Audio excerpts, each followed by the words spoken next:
So Romans, it's a new day, it's a new vlog. I'm currently at Rooftop bus station in Sharm El Sheikh, and today I'm so excited. I am going on the bus to Cairo. 2 weeks in Cairo. Let's get on with it.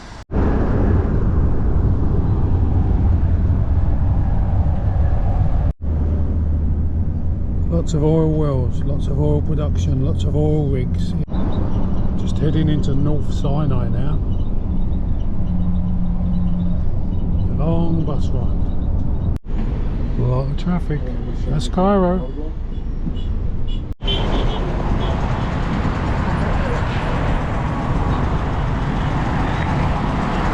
Yeah.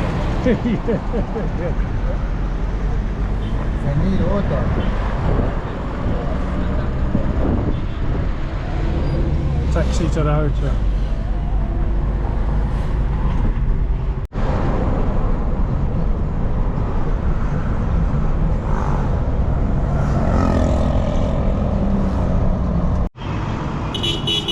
So Romans, this is Cairo in Egypt. Just got a bus from Sharm El Sheikh, jumped out of the station, grabbed in drive with a couple of mates, and it was like a 40-50 minute drive through the traffic. While we was on the way,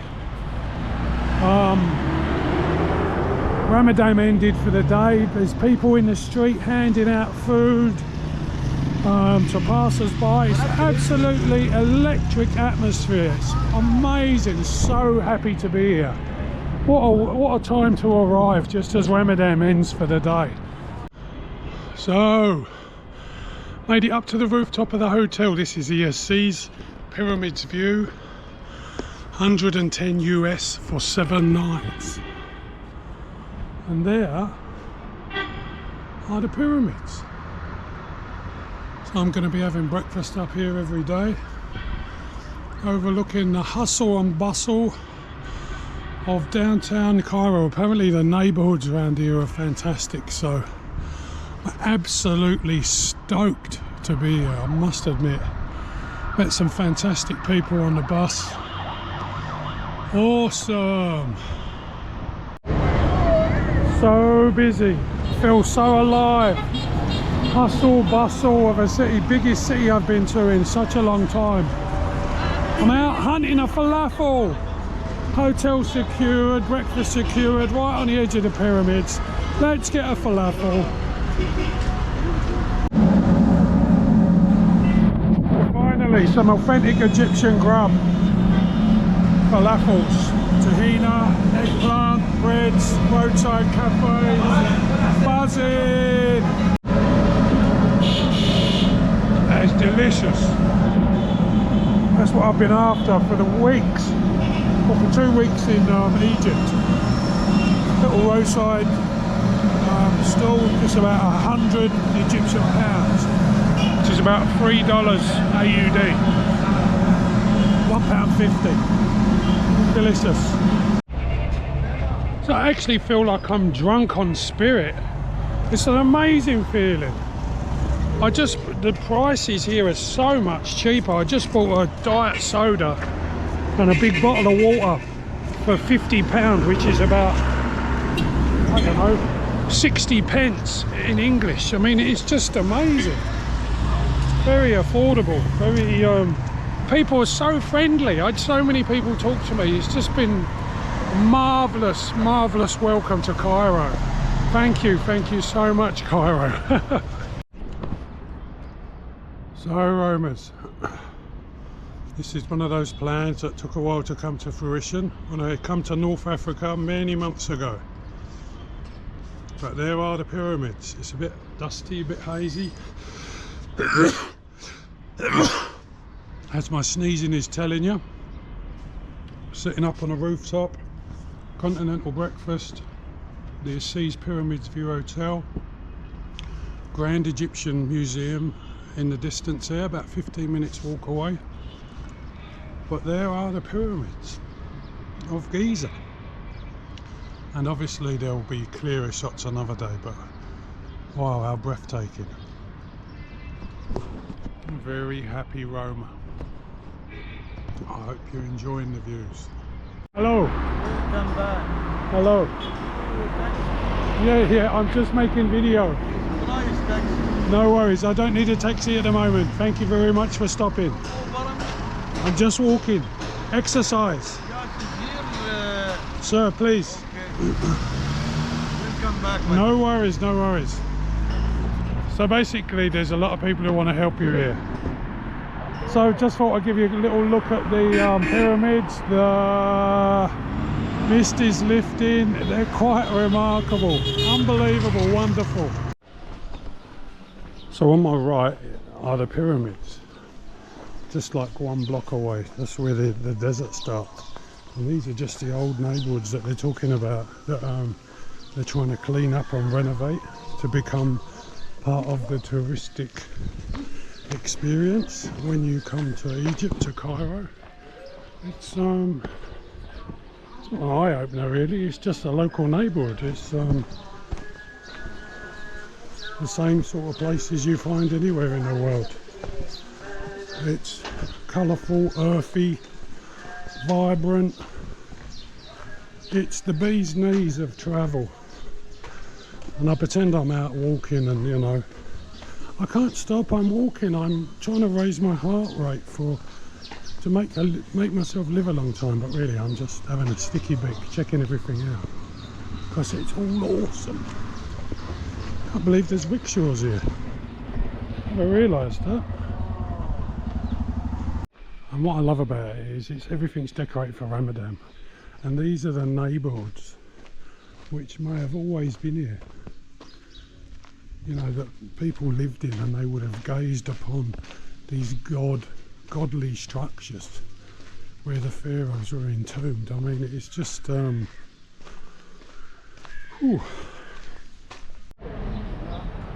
So what tourist merchandise can you buy in Egypt? Everything pharaonic, everything Egyptian related. I was just thinking about the nature of hospitality. Everybody stresses their hospitality, and when people come up to you on the street, the underlying principle, although they will ask you a million things, what do you want, do you want this, do you want that, do you want that, the underlying principle is help, which is like assistance, which is basic hospitality. How can I help you? So I think the easiest thing to say is I do not need any help, because that way it cuts through plevitude. How are you, mate? Good, awesome. It cuts through. You like a what? You like the tattoos? Yeah. Oh, awesome. Where are you from? Oh, Australia. Australia. Going for a walk today. Yeah, very good. Thank you very much. Yeah, go now. Just walking. Thank you. Yeah, and I think that's the basic principle. So if you say you don't need any help, then you don't have to answer a million different questions, which is wonderful. So there's a few access gates that take you into the, let's say, the pyramid park here, and they're all fairly hectic. Lots of people offering various touristic enterprises. But I believe now that there's a shuttle bus you can get from one attraction to the next. This is where the Sphinx is.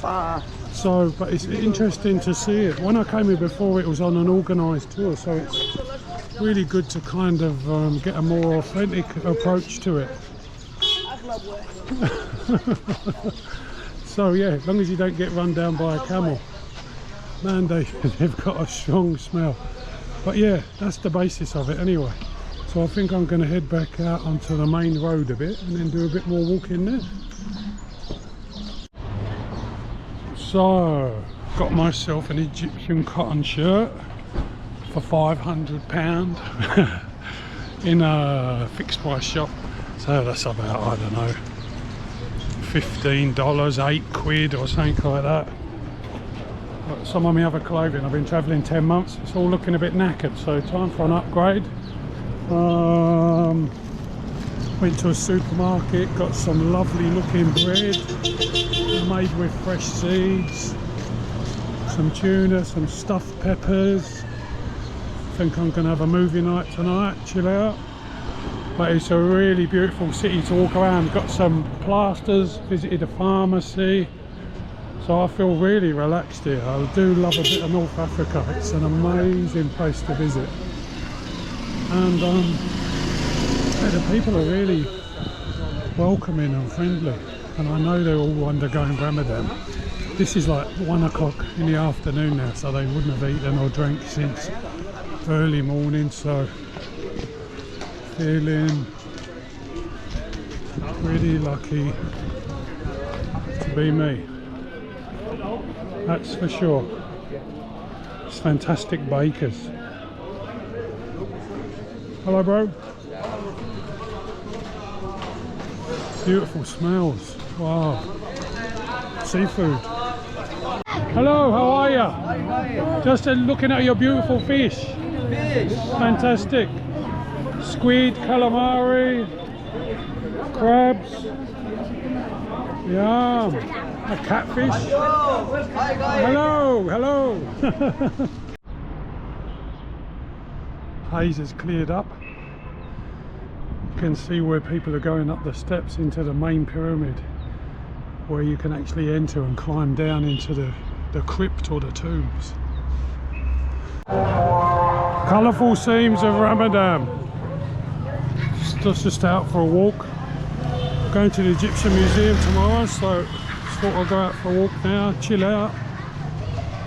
It's looking beautiful. Lots of people praying, religious devotion, lots of people chilling out, including me. This is a visual feast. Oi! So much life.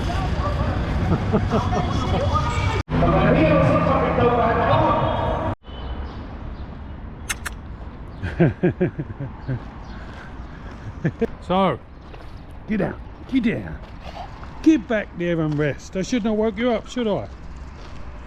So basically, today I'm off to the Grand Museum of Egypt, or the Gem as they call it.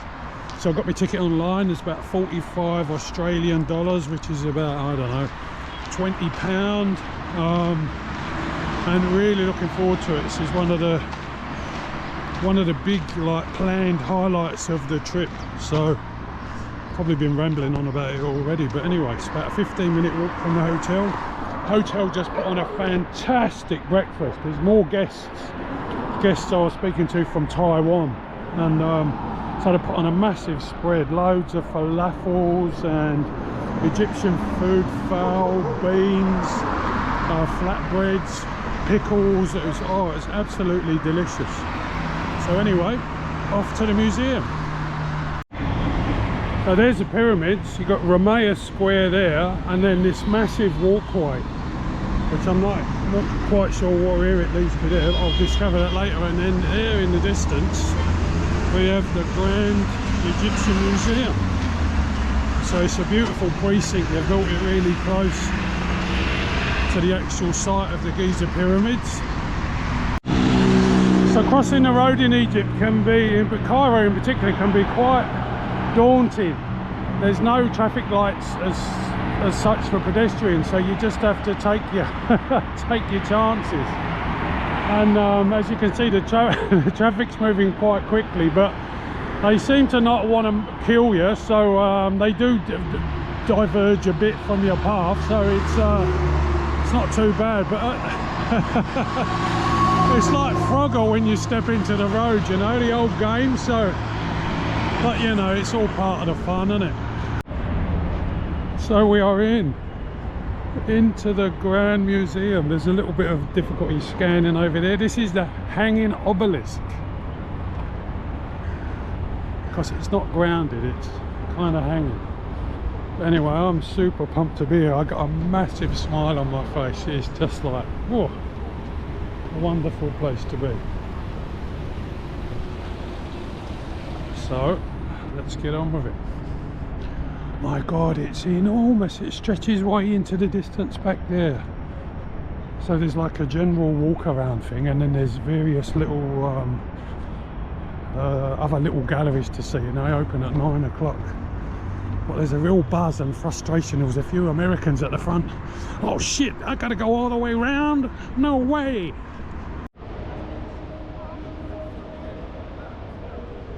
It's big.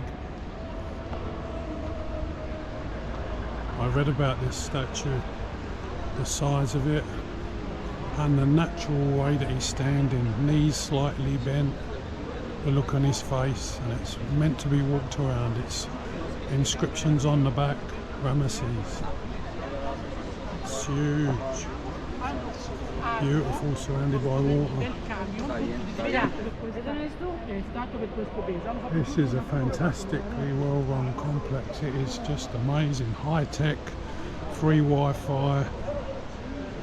Beautiful. So I'm just taking a breath to calm down. The whole place is just stunning in its giganticness. There's bits and pieces everywhere. Conference centre, shops, columns, fantastic setting, steps, fountains, little bits of information everywhere. It's a real treasure. Hey, get it.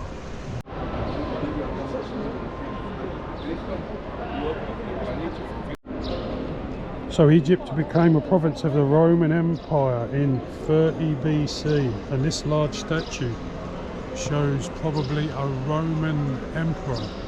You can tell by the hairstyle, he's got like big beard, curly hair and all that, so they portrayed himself in pharaonic and Egyptian style as they overtook the Egyptian empire. Incredible. So the statues down there start like, you know, almost 2000 BC. Incredible.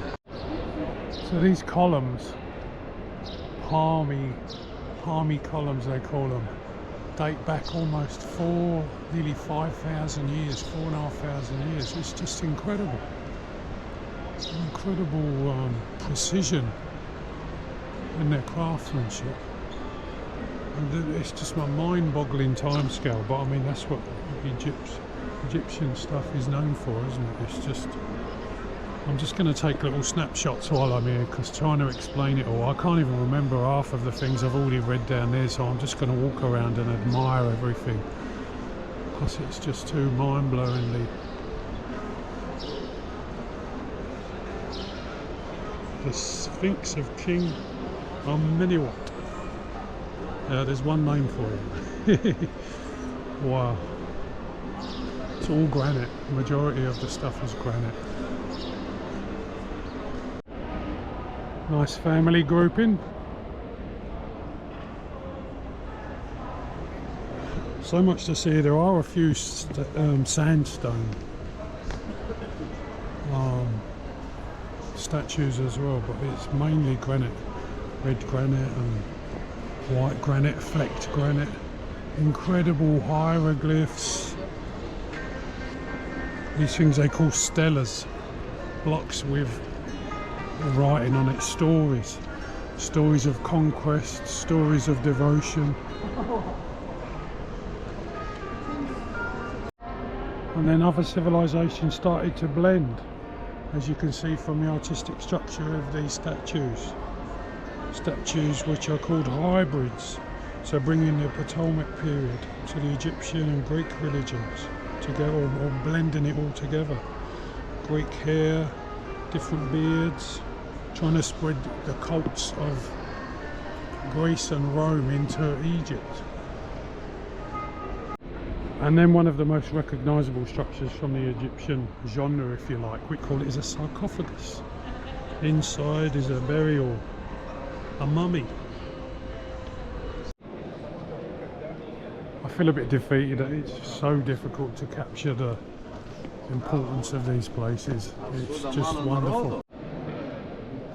So this is what we're looking at. 700,000 to 2034 BC. Later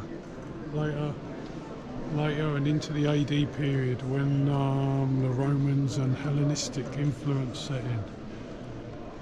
It's just Can't be 700,000 to 2034 BC. It's just incredible. So just having a look at a few of these vases here. Beneath the step pyramid, which is one of the blocky shaped ones over in Giza behind here, they found 40,000 tall stone jars, beakers, bowls and plates deposited in rooms deep beneath the pyramid. 40,000, and they all look really, really beautifully carved or well made. I mean, it's just staggering.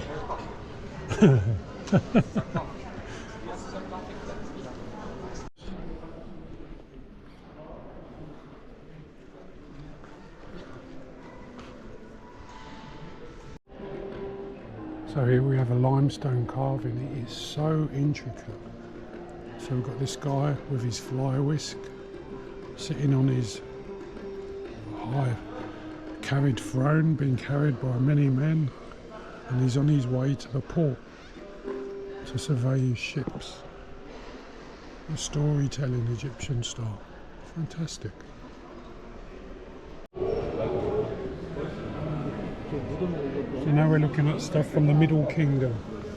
A little bit more artistic, lots of different media. There's a selection of models, and also like imported timbers. This is actually cedar. I was looking at the size of these planks. These would come from massive trees.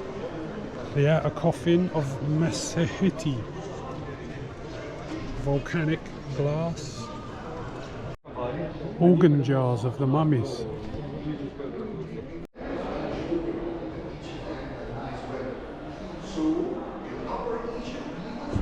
There's a lot of mummies here. A lot of stuff. It's absolutely mind-boggling.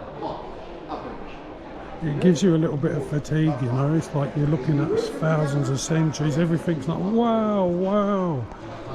But it's just that, for me, it's like, you know, why did they need to know that they lived beyond a life? They lived, you know, they were reincarnated, or they lived on past their life. Didn't they believe in nature? If they saw cats and dogs and cows die, didn't they believe that the human flesh dies as well? I suppose that's their belief system, isn't it? And how they kept power. It's very hard to fathom why they would bury all their wealth and spend the latter part of their lives, or parts of their lives, preparing for the afterlife. It is certainly a mystery. It's just wonderful to be here anyway. Bucket list done. Yes, Egyptian Museum. There's so much more I want to see in Egypt in the future. Alexandria and Luxor, etc. You know, so it's just I won't have to worry about coming to see this place. I won't have to think about coming to see this place when I come back. Well, now there's a reconstruction. They're big on nipples, these people. I noticed that. Very sort of erotic in a way. And they always show generally like the pharaohs holding hands or embracing each other. It's a very kind of loving sense that you get from looking at the sculptures when there's more than one person. It's wonderful.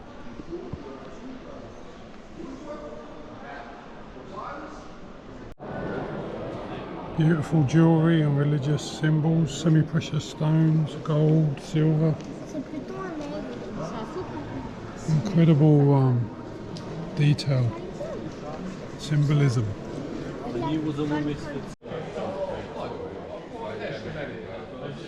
A beaded mummy net which was laid over the body, gold and precious stones, incredibly intricate.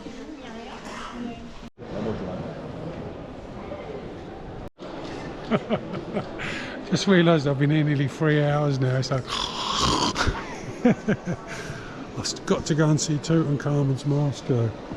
Like nearly 15 kilos of gold beaten into this beautiful work of art. This is all Roman era stuff. They're saying that Emperor Hadrian went to visit Egypt back in the day, 150 AD. What a meeting of titans that would have been. Hello, Emperor of the Roman Empire, and you know, the pharaoh of the time. Incredible.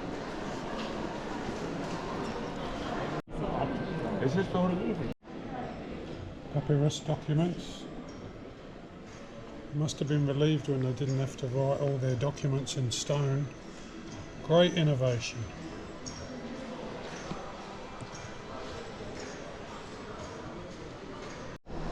So this part is about underwater cities in the city of Alexandria. Some of the ancient remains are still underwater. Some of it's been recovered. Some of it remains submerged and not only accessible to divers who are still looking and excavating.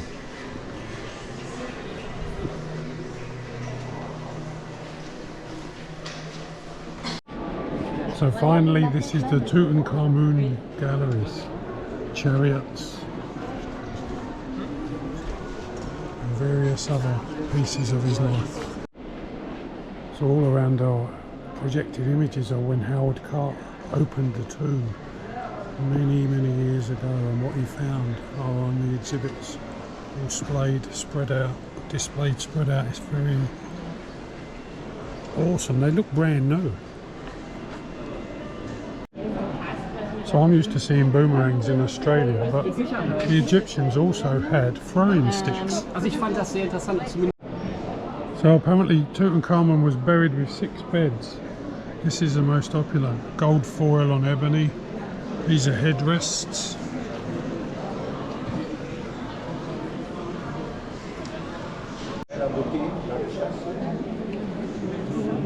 Jewellery collection. Shawls and embroideries.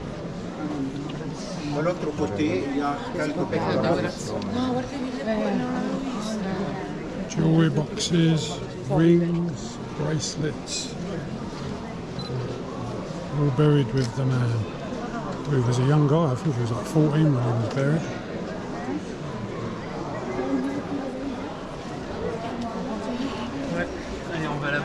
More jewellery, incredibly intricate, detailed work. Looks like armour, real leopard skin cloak. Wow.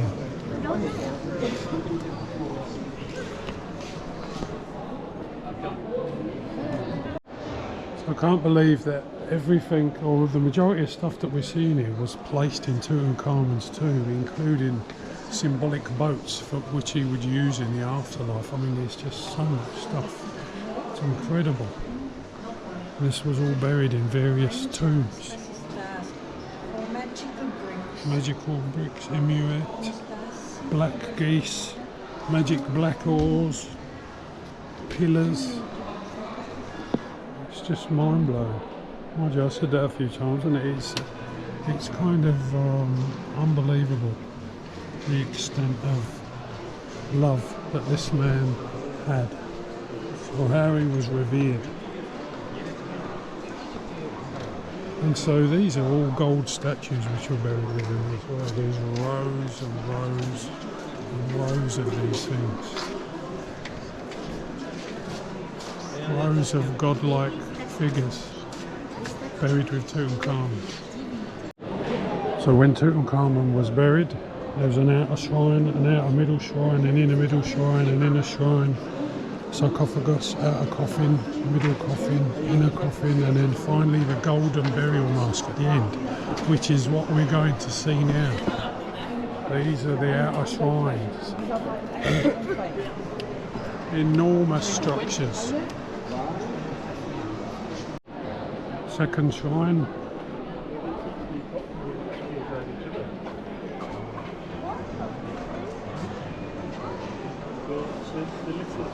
All covered in gold foil.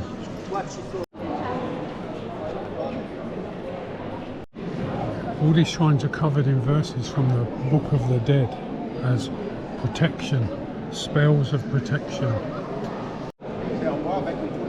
The gilded outer coffin.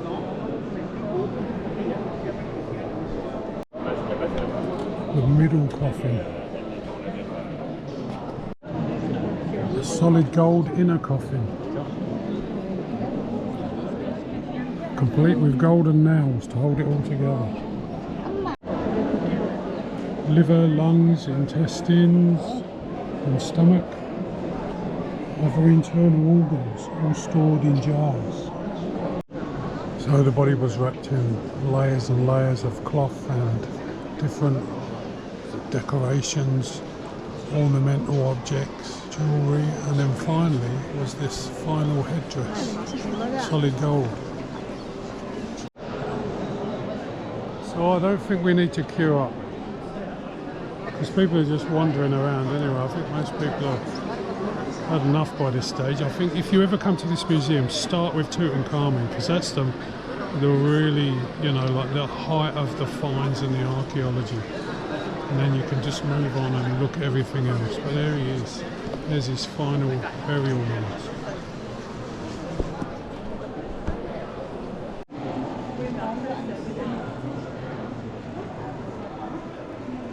So most importantly, the king is thought to have died from a head injury due to some bony fragments missing from his skull. And that is the life of Tutankhamun, one of the most, you know, that brought Egypt to the attention of the world.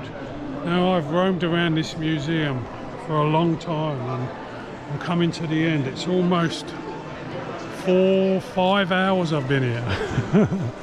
No, 4 hours actually. See, I can't even tell the time I've been here so long.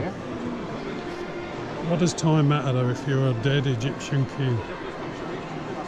Amazing place. Absolutely amazing. You need, I reckon you could come here if you wanted to digest all this and absorb the information. You have to come here for over a period of a few days. Get a multi-pass. So much to see. So also included is the Khufu Boat Museum. If you can never come to Egypt, then you're going to see some stuff which is pretty special. So don't forget to like and subscribe to Noggin's Roads. Bless! So these two enormous blocking stones we're walking underneath. Well, there's many blocking stones. Well, once they covered the boat pit, so this was more security, you know, to stop people raiding the tombs. And this is for the main pyramid, the Khufu pyramid. Locking stones. There wasn't locks and keys back then. Well, there were, but you know, in a different dimension. So these boats from, you know, around 2000, 2500 BC were dismantled and hidden in a pit, covered by those blocking stones we just saw. Metal infrastructure simulation. The real boat. Restored after recovery. Incredible. Well, to dismantle this boat and put it in his tomb, they really did think he was coming back, didn't they? The oars, the whole scaboodle. Oh my word, it's incredible.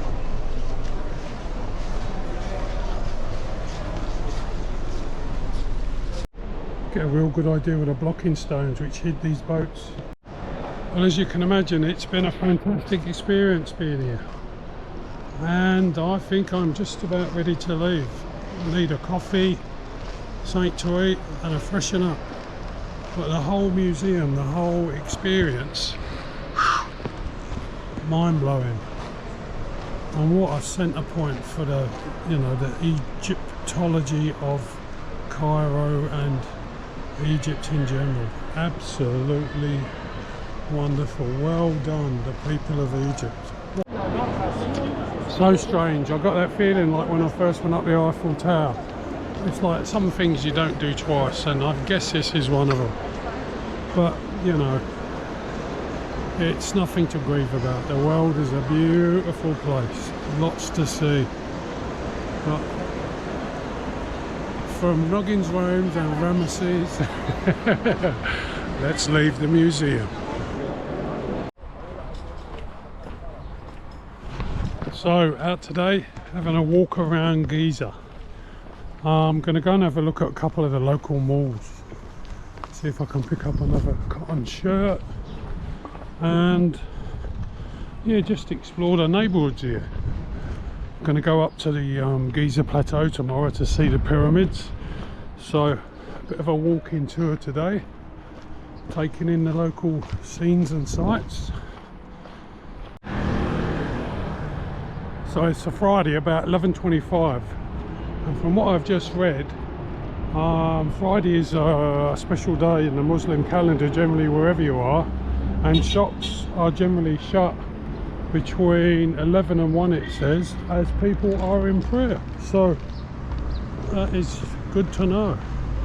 But considering I'm heading to one of the Cairo mall, let's see what turns up there, what the situation is. Keen to get another long sleeve shirt for sure. Where are you, big shirt? You're out there somewhere. So there's huge chunks of these streets which are just in disruption due to due to the metro work and the transportation development, and some of it is a little bit run down, to tell the truth, like burnt garbage and stuff. So people just making the most of the closed aspect of these roads to do a bit of dumping and stuff. But I know that's why obviously a lot of the traffic is in gridlock, because a lot of the roads are impassable. So it'd be very difficult to find your way around if you were driving. So when you think about it, Greater Cairo, which encompasses, I guess, Giza and a number of other suburbs, houses 22 to 23.5 million people, a population which grows by 2% on average every year. So how do you keep up with a 2% increase in the population and the demands thereof? You know, everything from utilities to power to water, internet, the whole gamut of stuff. So they're probably doing really well.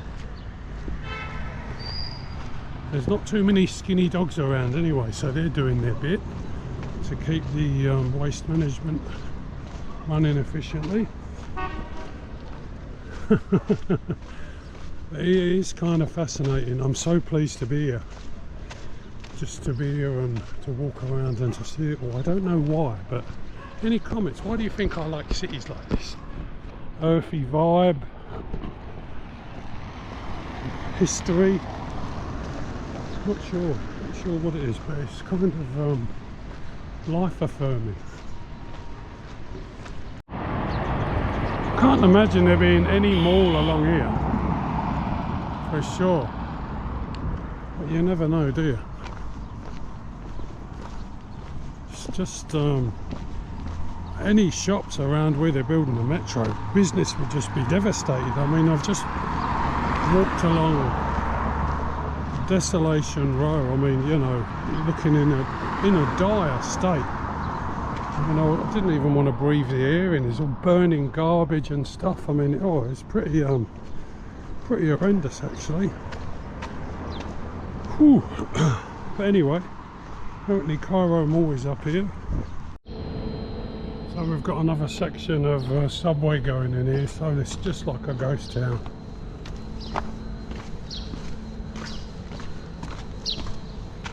And if you do venture into the shops, then people are playing kind of devotional music, and it's all very low key. So maybe it's going to be movie afternoon. Mind you, it is a lot busier around near the pyramids for sure, because there's tourists around and there's more business going on. Burger King's not doing much trade. It looks like, though, I mean, these are not fresh awnings, are they? How long have they been building the subway? That's one of the big malls here where the Carrefour sign is, the Mazar Mall. That looks completely shut. So I think I'm going to head over to the next road where there's no subway and then walk back that way. Because this is all oh dear. Yeah, I'm pretty sure that is Cairo Mall, and it is all shut up. McDonald's is shut up, everything's shut, so we'll head down the next side street, I think. And yeah, find a road without a massive bastard bloody metro project. Yeah, so if you live in Cairo and they ever plan to build a subway in your street near your business, sell up quick, that's all I can say. It's amazingly different. Other places like a ghost town. But anyway, I mean, it is Ramadan as well, so we don't know the full story, but we can kind of guess. Beep, beep, beep, beep, beep, beep. So it's been an interesting morning. Long old walk. I haven't particularly achieved much, but that's just life, isn't it? Got myself a packet of flatbreads for later. 50 cents Australian. And a new shirt, which no doubt if you watch my videos you will see crop up. Brown floral pattern, same outlet as I went to last time. So I'm pretty happy really. I think I'm going to head back. Things are gradually waking up. Prayers are being called and shops are gradually opening up. But I found Friday night in North Africa is always a big night, you know, the end of the working week for some. And then add to that you've got the end of Ramadan tonight as well, so it'll be an interesting evening. So I'm going to go back and relax, yay! And get some fluids into me. So where does today bring us? Today brings us to the Sphinx. Irish or camel? No thank you, mate. You're welcome. Would you like to do a good tour? No worries, no worries. Today brings us to the Sphinx gate in Giza. And yes, this is a distinct city. So, I was here, I don't know, 10, 15 years ago. And I know it looks a long way off, but this is a fantastic viewpoint. So we're going to have a walk around today. I'm not going into the pyramids, I've done it before. It's incredibly claustrophobic, it stinks of mould, etc. So I'm just here to walk around the plateau. There's regular shuttle buses that take you all around the Giza Plateau. So that's what we're here for. So this was 700 Egyptian pound, which is about, I don't know, 25 AUD. So that is what we're doing. We're going to walk up here and get a bit closer to the Sphinx first. I think that's the order of play. There's camels, there's rides happening, there's all sorts happening. Fantastic Giza in Egypt. So when I was at the museum the other day, that someone was saying, or rather some information was saying, that the noses on statues are always the weak point. So how did the Sphinx lose its nose?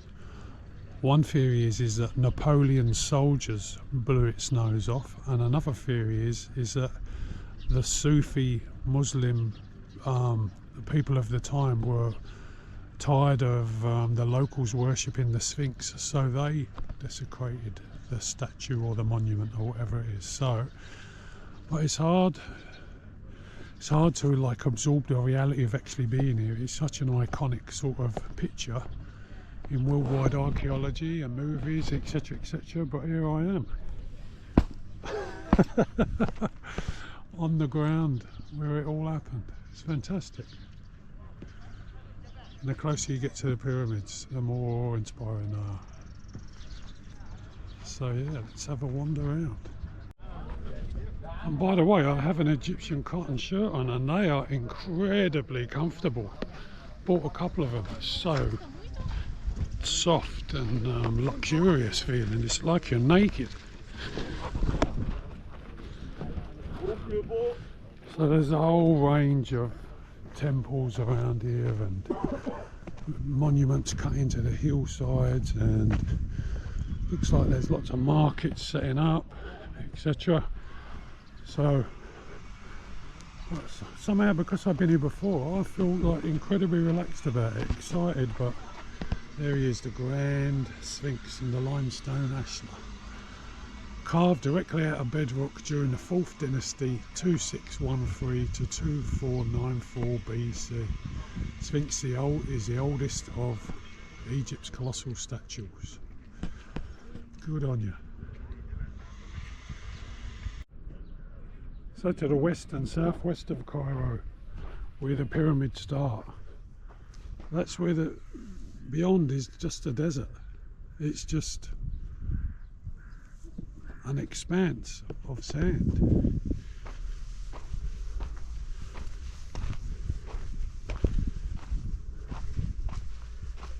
And we have a few tombs here and various outbuildings. Not exactly sure what they are, but I just wanted to immerse myself in the landscape.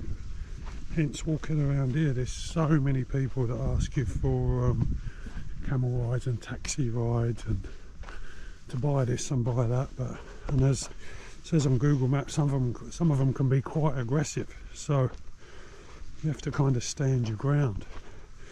I actually wanted to enter the plateau through a different gate, but that guy's saying to me, oh no, you know, go to this gate, and then you can get one of the shuttle buses. But that's not where I wanted to start, so I had a bit of an argument with him, you know, insisting that he used the app. So these are some of the dilemmas you come across when you visit such a well visited place. But did it ruffle my feathers? Of course not, because I don't have any.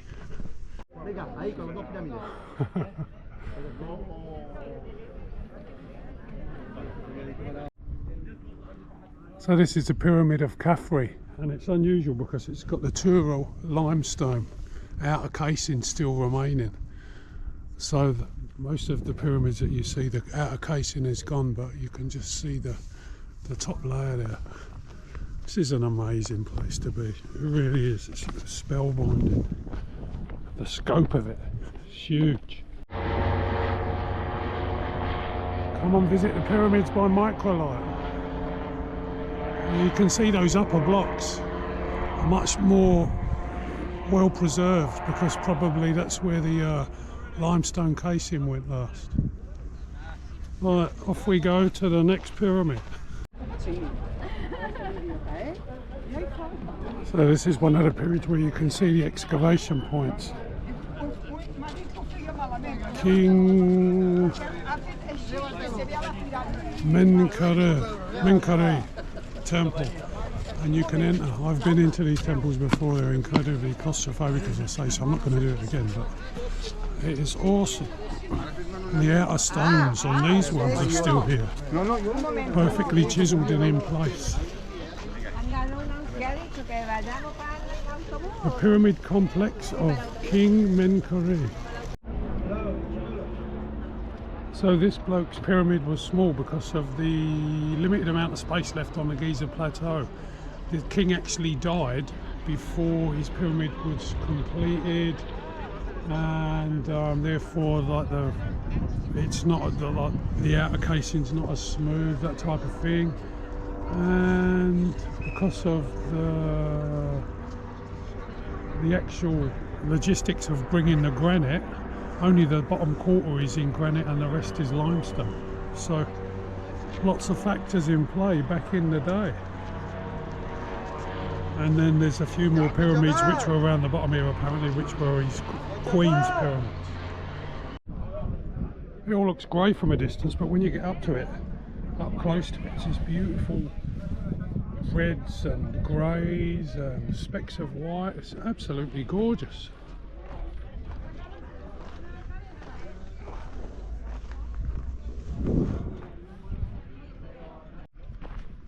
I'm kind of guessing these three at the back here are the Queen's pyramids, because there are three indicated on that map back there, so yeah. Look at the scale of this to the one in the background though, and that's not even the biggest one. And Khafra is the biggest one. I'm going to go and see that last and then exit through the Sphinx gate. I'm glad I didn't catch the bus actually, because just walking the distances here is gives you a good feeling. And there in the distance, I'm guessing, is the visitor centre. So that's where the most people are. So the one here, this is the Great Pyramid.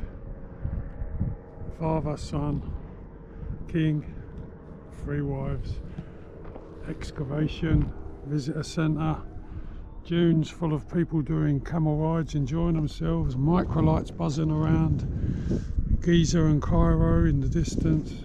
Incredible place, absolutely amazing. Peace and love everyone, really and truly. I feel so pleased. If you can never come here, then I hope you're enjoying the pictures. Leave a comment, like and subscribe. It's all awesome, it really is. It's a little bit hazy today, but such is life. It's not as crowded as I thought it would be, but there is a vast amount of space here, so unless you're actually in one of the tombs, I don't think it's going to be, you know, kind of overwhelming as far as the people density is concerned, and you can kind of just wander around here, so it's really, really amazing. So I've got one more full day in Giza tomorrow, and then I move across the Nile into Cairo. Really looking forward to seeing Cairo city, going to the old museum there, and to spend some time alongside the Nile. Maybe go for a Nile cruise, try some more fantastic food, and just generally soak up some of the vibes of Cairo city. I feel so lucky. Incredible. I feel like I'm on a movie set. Bit of a cliche, but you know, well, it is a movie set in a way, isn't it? But there's only one actor, me. So this is King Khafre's temple, the one I showed you earlier on with the limestone blocks, and he is the son of Khufu, who is the owner of the Grand Pyramid. But because the ground is slightly higher here, this was actually the highest pyramid, and the Sphinx belongs to the complex of King Khafre. So finally, let's go and see the Grand Pyramid. Wow. So just to put this into perspective, the Greeks and the Romans came to visit the pyramids a few months back. I was standing above Athens in the Acropolis, which was built, say, you know, around about 450 BC, and this pyramid was built 2500 BC, so 2000 years before the Acropolis in Athens. I mean, it's just, that's a lot of years and a lot of time and a lot of history and a lot of Egyptian culture. I mean, we will never truly know what they got up to, but wow, that just sends shivers down my spine.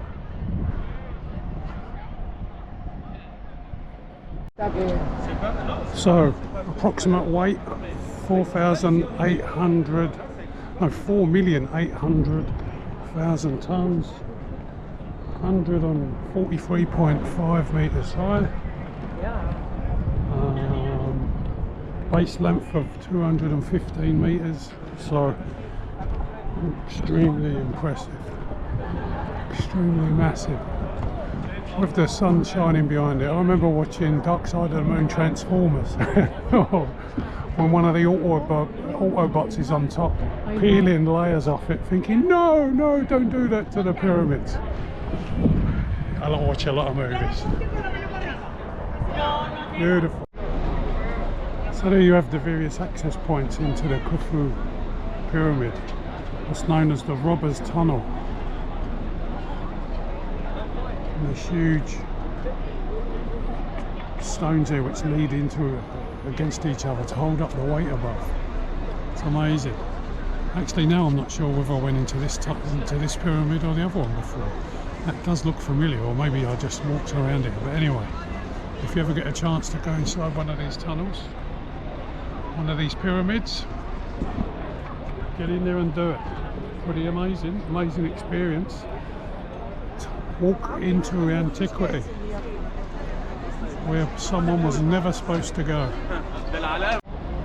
So anyway, a bit more accurate information. This pyramid is always open to go inside, and the other two rotate. So there's 3 pyramids where you can go inside. They all require separate entry tickets. But this is the main one, obviously, because it's the Grand Pyramid. Right, Diet Coke time.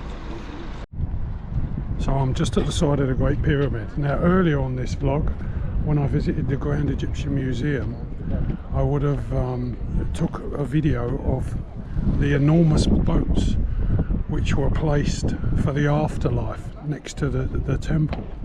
Now, there's 2 boat pits here. This is one, and that's the next one just over there where the railings are.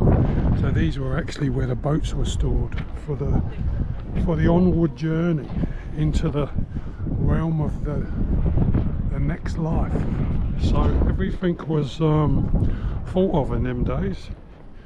Food vessels, slaves, furniture, jewellery, and of course boats for travel on the Nile of the other worlds.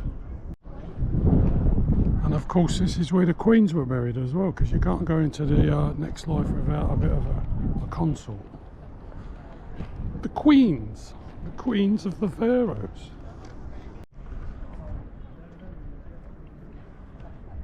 So, nearly at the Sphinx, leaving the complex. It's been a great journey today. Journey back in time. It's funny, you kind of when you think in terms of such vast time spans, it kind of really mellows you out. You know, it makes your life seem a bit inconsequential in a way. As you leave, you have to kind of pick yourself back up, but you don't necessarily have to pick up your problems, do you? You can just think, well, yeah.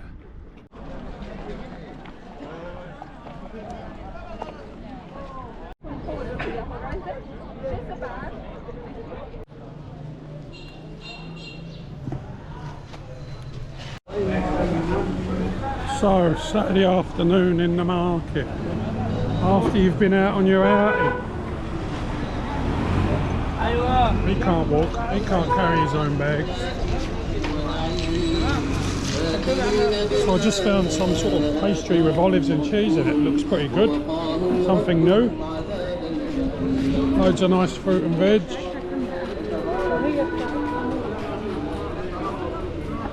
Loads of fish you're grilling. It's a lively scene.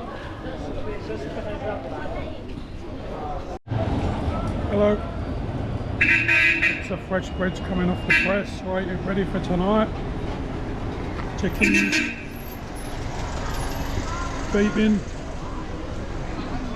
What a great day. Really enjoyed Giza. Proper decent place it is. Local, vocal, and it's got pretty much everything you want to see somewhere different. There's a trachea and a pair of lungs.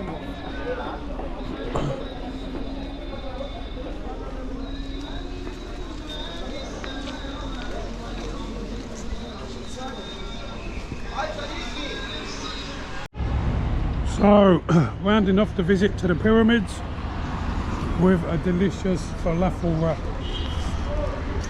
And basically, I think I'm going to call this vlog done and dusted. So this is going to be the Giza vlog, and the next vlog will be of Cairo, because I'm there for about a week.